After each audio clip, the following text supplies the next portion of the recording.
Bonjour à tous et bienvenue aujourd'hui dans ce podcast sur le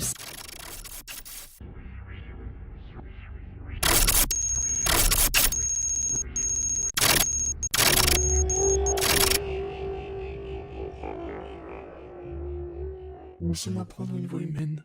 Bonjour et bienvenue. Prochain arrêt, Plainfield. Si la plupart des collégiens et des lycéens attendent avec impatience le jour où ils quitteront leur école pour intégrer une université, nous autres enfants de Plainfield comptions constamment le nombre de jours avant que le cinémobile de Mescalune ne revienne en ville. On ne voyait aucun prospectus à ce sujet, et certainement pas punaisé sur des tableaux d'affichage publics à la bibliothèque ou à la mairie. Aucune date particulière sur les prochaines séances n'était annoncée à la fin de la dernière projection. Le cinéma mobile n'avait pas non plus d'horaire précis sur lequel régler notre horloge interne. Nous apprenions toujours son retour grâce aux rumeurs. Il s'agissait toujours d'une personne qui avait entendu parler d'une séance à 2 villes de la nôtre, signifiant que notre tour viendrait le soir même. Ou bien quelqu'un avait entendu d'une source sûre, de l'ami d'un ami, que Plainfield serait la prochaine ville sur le circuit, faisant du week-end qui suivrait celui que tout le monde attendait. Et assez souvent, une de ces rumeurs était vraie. Nous nous amassions alors dans les champs aux abords de la ville, et là se trouvait M. Mescalune en personne, habillé de son chapeau en lambeaux et son smoking disparate. Il se tenait devant sa caravane aménagée qui abritait le cinéma le plus rare du monde. Si nous faisions partie des rares chanceux admis, nous entrions par l'arrière de la caravane. À l'intérieur, la caravane disposait de plusieurs rangées de chaises pliantes en métal soudées au sol, avec une allée étroite qui s'étirait au milieu. Les sièges faisaient face à un mur austère et blanc, sur lequel un projecteur, attaché au plafond, diffusait le film que M. Mescalune avait à nous montrer. Il valait toujours la peine d'être vu, chacun d'entre eux, parce que nous ne pouvions pas en voir de semblables ailleurs. Peut-être que nous ne pouvions pas juger objectivement, puisque la ville de Plainfield ne possédait pas de cinéma, ni de piste de roller, ni de salle d'arcade, ou n'importe quel autre complexe où les enfants se rendent pour se divertir. Nos parents n'étaient pas vraiment fans de ce genre de choses. Malgré tout, bien après que certains d'entre nous ont quitté Plainfield pour des contrées plus vertes et ont vu le genre de film que tout le monde apprécie, nous devions admettre que rien n'était plus excitant que les films de M. Mescalune. Nous ne savions jamais vraiment à quoi nous attendre. Certaines fois, ces films ne faisaient que 10 minutes de long. D'autres pouvaient durer jusque 3 heures. Nous ne pouvions jamais reconnaître les acteurs et actrices qui apparaissaient à l'écran. En partie parce que nous n'avions jamais eu l'occasion d'entendre parler d'une célébrité et de voir grandir un amour pour elle par des magazines People ou des journaux à scandale, du fait que tout ce qui n'était pas un cahier de cours nous était confisqué à l'école. Cependant, la principale raison était que M. Mescalune n'employait pas d'acteurs professionnels dans ses films. Peut-être qu'il les choisissait pour leur allure ou pour le son de leur voix. Peut-être que ses castings n'avaient tout simplement pas de logique. Ça n'avait pas d'importance. Les acteurs montraient toujours de réelles émotions dans ces films. Peu importe si leur rôle était important ou non. Vous pouviez dire qu'ils donnaient tout ce qu'ils avaient, vous n'auriez pas été blâmé pour avoir pensé qu'ils ne jouaient pas, pour de faux. Vous pouviez être sûr d'une chose quand vous vous asseyez pour regarder un des films de M. Mescalune. Un personnage allait mourir. Leur mort n'était pas toujours glorieuse. Bien sûr, il y avait les morts sanglantes, la machette dans le crâne, les 1000 coupures stratégiques à la lame de rasoir, le coup de feu à courte distance. Elles pouvaient aussi se faire proprement. Ligoté par un personnage masqué par exemple, ou gisant de côté sur une chaise après avoir bu un verre de quelque chose de toxique. Peu importe la méthode, peu importe la créativité dont elle pouvait faire preuve, la mort du film était plus réaliste que vous n'auriez pu l'imaginer. Tout comme l'interprétation qui l'a précédée, les larmes, les supplications, les cris. C'était pour nous la vertu principale des films de M. Mescalune, leur étonnant réalisme. Après avoir subi la fadeur des romans faussement intègres et des émissions télévisées que nos parents nous forçaient à regarder, nous pensions regarder le monde comme il devait être vu pour la première fois de notre vie. C'était comme être mis au monde ou renaître. Nous étions tous reconnaissants à M. Mescalune pour ça. On acclamait la fin de chaque film d'une standing ovation, et M. Mescalune, toujours modeste, enlevait son chapeau crasseux pour effectuer une révérence. Nous n'avons jamais parlé de M. Mescalune à nos parents. Pas seulement parce que cela aurait trahi le fait que nous nous échappions de nos chambres en pleine nuit et que nous violions le couvre-feu imposé, mais nous nous attendions à ce qu'il s'exclame qu'il était le diable en personne, comme il l'avait fait pour nos jeux de cartes à collectionner et nos anthologies fantastiques, qu'il nous interdise de retourner voir le cinémobile. M. Mescalune ne nous demandait jamais d'argent pour aller voir ses projections. Tout ce qu'il demandait était que nous prenions part à sa loterie. À chaque enfant qui était admis à une séance, il donnait un billet de tombola sur lequel un numéro avait été écrit à la main.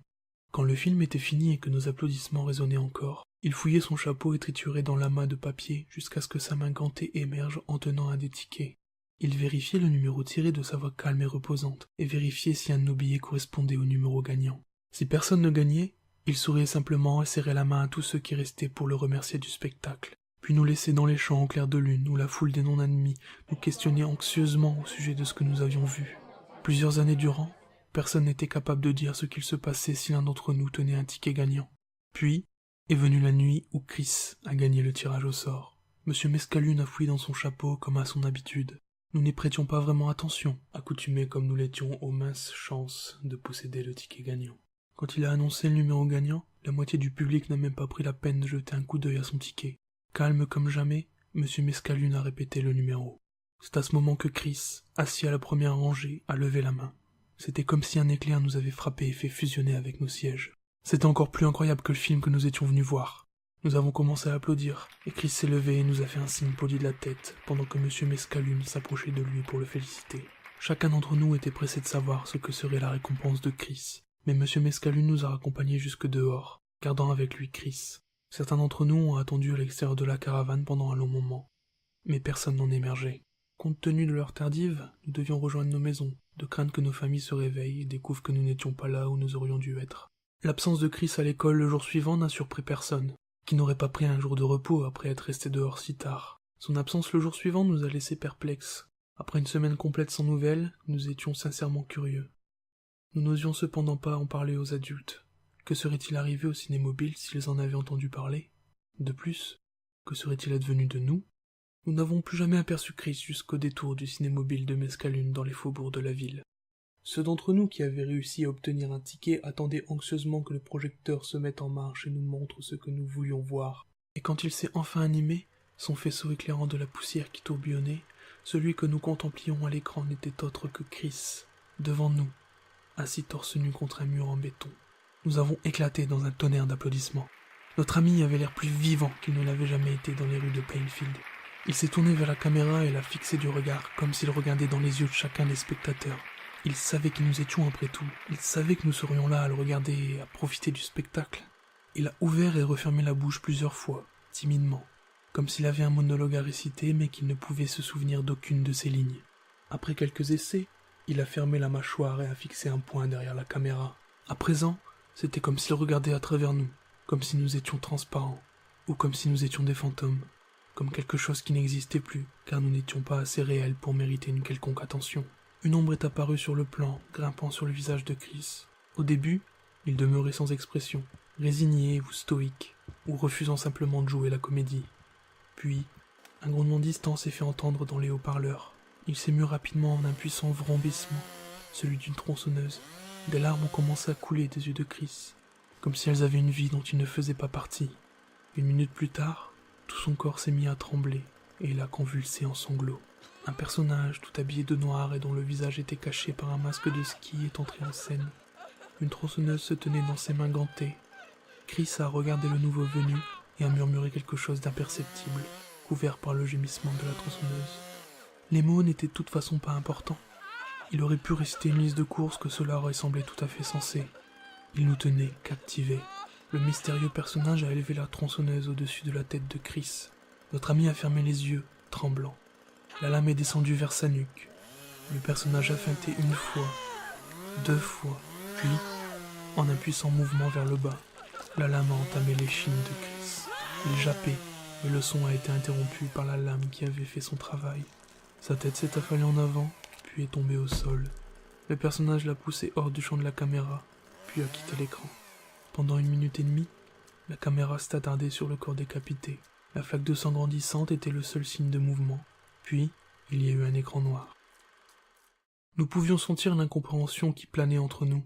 Ce que nous avions vu n'était pas un film ordinaire. Une scène si réaliste ne pouvait avoir été jouée, et lentement, il nous est venu à l'esprit que les débuts de Chris à l'écran n'étaient pas l'exception, mais la règle. Chaque film que nous avions vu au Cinémobile de Mescalune nous relatait les derniers instants de la vie de quelqu'un, et nous avons compris le prix que nous avions payé pour être venus les voir. Nous avons mis quelques secondes à chercher la manière de réagir la plus appropriée. Quelqu'un a commencé à applaudir de manière hésitante. Et peu après, tout le public s'est joint à lui. Certains ont sifflé, d'autres ont acclamé gaiement. Nous étions tous sur nos pieds dans la minute qui a suivi.